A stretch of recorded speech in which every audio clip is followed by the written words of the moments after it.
जितेंद्र की एक superhit film थी, फिल्म का नाम था अर्पण। उसमें मोहम्मद अजीज की आवाज में एक बहुत शानदार गाना है, मोहब्बत अब तिजारत बन गई है, तिजारत अब मोहब्बत बन गई है। भाई साहब, इस फटे बांस में भी इस गाने में रिदम है। मेरी आवाज पर कोई कमेंट किया तो उसको उसकी मम्मी की कसम। खैर भाई, झारखंड में यही चल रहा है। देर रात सोने जा रहे थे अभिषेक भारती के, अचानक से मोबाइल पर एक टूंग मैसेज आता है। मैसेज क्या आता है, हमारे एक सूत्र बताते हैं। सूत्र ने यह बताया कि भैया ले डीजीपी ने इस्तीफा दे दिया है। ले, अब रात भर हमको नींद नहीं आया कि भाई डीजीपी का इस्तीफा दिया। कड़ी से कड़ी जोड़े, कड़ी से कड़ी जोड़े, फिर वही कड़ियों को जोड़ करके आपके सामने आ गए।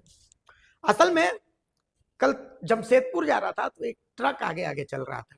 उस ट्रक में लिखा हुआ था छूले तो गिल्ले बेटा। और अक्सर ये कई ऑटोज में भी लिखा रहता है, लेकिन झारखंड की राजनीति में बड़ा इंटरेस्टिंग है। मतलब झारखंड की राजनीति के जो अधिकारी करीब होते हैं, छूले तो गिल्ले बेटा, राजनीति को छुआ और आपका मार्ग प्रशस्त हो गया। कैसे? देखिए, अनुराग गुप्ता के इस्तीफा सही है कि गलत है, क्योंकि जो मेरे पास जानकारी है, सूत्र बता रहे हैं कि इस्तीफा तो इन्होंने दे दिया है, लेकिन ये इस्तीफा अभी कबूल नहीं हुआ है। मुख्यमंत्री ने कबूल नहीं किया, क्योंकि मुख्यमंत्री का आज बड़ा कार्यक्रम लुगुबुरु में है। तो ऐसी स्थिति में अभी तक तो उन्होंने कबूल नहीं किया इस्तीफा। लेकिन इसके पीछे की कहानी बड़ी इंटरेस्टिंग है, और इस कहानी को समझने के लिए आपको अनुराग गुप्ता का इतिहास समझना पड़ेगा।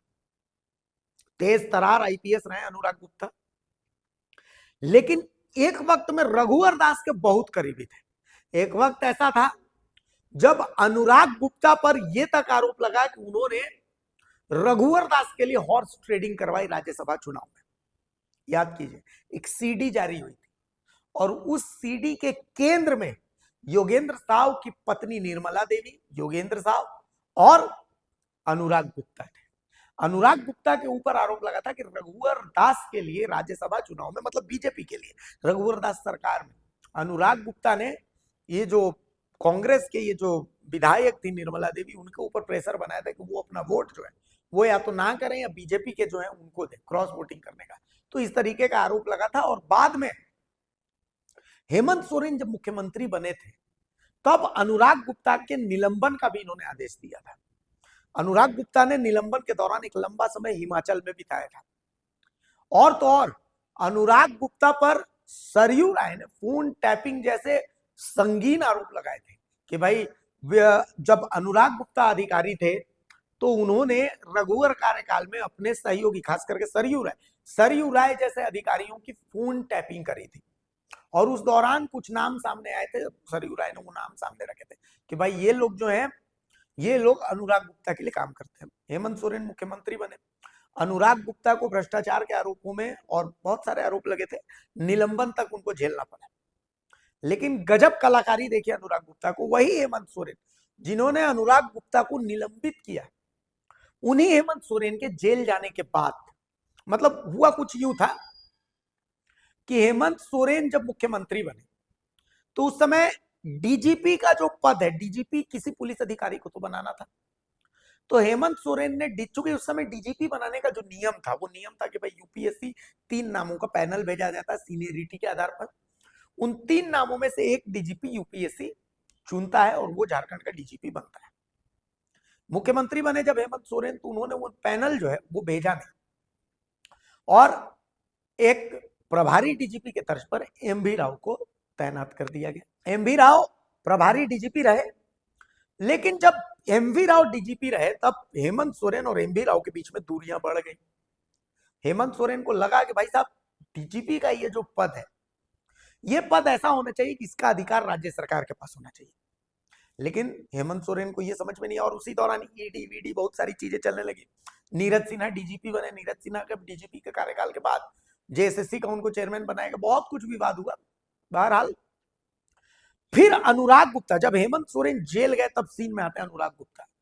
अनुराग गुप्ता ने मास्टर स्ट्रोक ये खेला कि उस दौरान हेमंत सोरेन को कुछ आइडियाज अनुराग गुप्ता के बहुत स्ट्रांग लगे और अनुराग गुप्ता बहुत करीबी हो गए हेमंत सोरेन के। हेमंत सोरेन वापस जेल से बाहर आए और उसके बाद सरकार जो है पूर्ण बहुमत के साथ हेमंत सोरेन फिर से आ गए। हेमंत सोरेन ने पहली कैबिनेट में ही ये फैसला किया कि अब झारखंड का डीजीपी जो होगा वो ऐसा होगा जिसको राज्य सरकार चुनेगी। इससे पहले अनुराग गुप्ता को डीजीपी बनाया गया, हेमंत सोरेन जेल में थे तो अनुराग गुप्ता की भूमिका जो है वो जब जबरदस्त रही थी और हेमंत सोरेन बहुत करीब मतलब मानने लगे अनुराग गुप्ता को।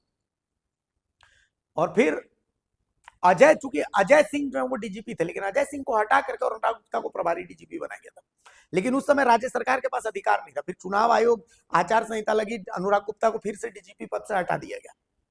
फिर मुख्यमंत्री बने हेमंत सोरेन, वो फिर से कैबिनेट से पास किया कि अब जो है राज्य सरकार जो है मुख्य सचिव की अध्यक्षता में चुनेगी कि कौन डीजीपी बनेगा, और अनुराग गुप्ता डीजीपी बनेगा।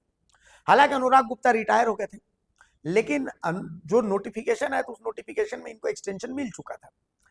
मामला जो है वो सोचिए गृह मंत्रालय वर्सेस राज्य सरकार चला, सुप्रीम कोर्ट भी मामला गया। हेमंत सोरेन और अनुराग गुप्ता की करीबी इसी से अंदाजा लगाई, लेकिन गृह मंत्रालय से भी भिड़ गए हेमंत सोरेन के ना।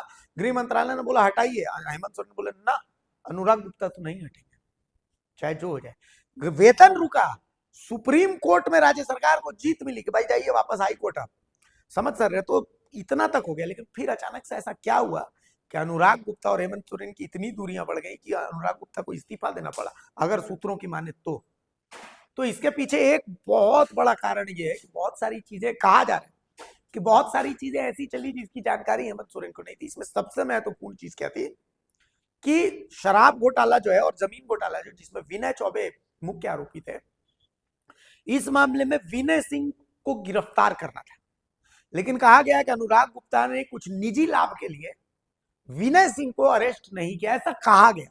अभी सब कुछ जो मैं बता रहा हूं इसके बाद कि अनुराग गुप्ता की नियुक्ति के बाद की ये जो कहानी है सूत्रों के हवाले से, क्योंकि अभी ये कंफर्म नहीं कि उन्होंने इस्तीफा दिया है कि नहीं दिया, लेकिन कहा जा रहा है, सूत्र एकदम कंफर्म बता रहे हैं कि इस्तीफा उन्होंने दे दिया है, इस्तीफा कबूल नहीं हुआ है। और अब तो लॉबिंग भी इसकी तेज चल रही है कि अनुराग गुप्ता के बाद अगला डीजीपी कौन होगा। कुछ लोग कह रहे हैं अनिल पाल्टा होंगे, कुछ लोग कह रहे हैं एमएस भाटिया होंगे, कुछ लोग कह रहे हैं कि प्रशांत सिंह होंगे, तो इसकी भी लॉबिंग तेज हो गई है। बहरहाल, तो विनय सिंह जो नेक्स्ट जेन मोटर्स के मालिक हैं उनको अरेस्ट करना था, और सीआईडी जो इस पूरे मामले की जांच कर रही थी, एसीबी जो इस पूरे मामले की जांच कर रही थी, दोनों की जांच चल रही थी।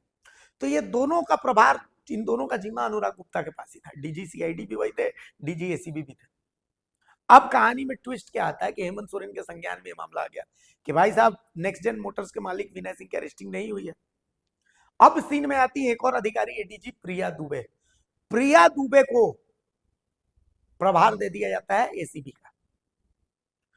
प्रिया दुबे को जैसे ही प्रभार मिलता है, चूंकि अनुराग गुप्ता और प्रिया दुबे के बीच की दूरियां सबको पता है, दोनों के बीच में एक नेक्सस चल रहा है, एक सिंडिकेट पुलिस विभाग में भी चलता है, जिस सिंडिकेट में एक तरफ अनुराग गुप्ता है, एक तरफ प्रिया दुबे हैं, बहुत सारे अधिकारी हैं, तो लॉबिंग चलती है। ये है, एक आईपीएस की दूसरे आईपीएस से नहीं बनती, इस आईपीएस की उस आईपीएस से नहीं बनती। बहरहाल प्रिया दुबे ने विनय सिंह को अरेस्ट किया। अब मुख्यमंत्री आवास की बात है, मुख्यमंत्री आवास में किसी बात, इन्हीं सब बातों की चर्चा के बीच सूत्र ये बता रहे हैं कि जो मुख्य सचिव अविनाश कुमार है और जो डीजीपी अनुराग गुप्ता है, दोनों के बीच किसी बात को लेकर के कहा बहस हो जाती है, और इस बहस के बाद अनुराग गुप्ता अपना इस्तीफा पटक देते हैं। लेकिन चूंकि मुख्यमंत्री अभी व्यस्त है, बहुत सारी चीजों का वो जो है वो भी समीक्षा कर रहे हैं, तो ऐसे में मुख्यमंत्री किसी हड़बड़ी में नहीं है कि जो इस्तीफा इसको एक्सेप्ट कर लिया जाए।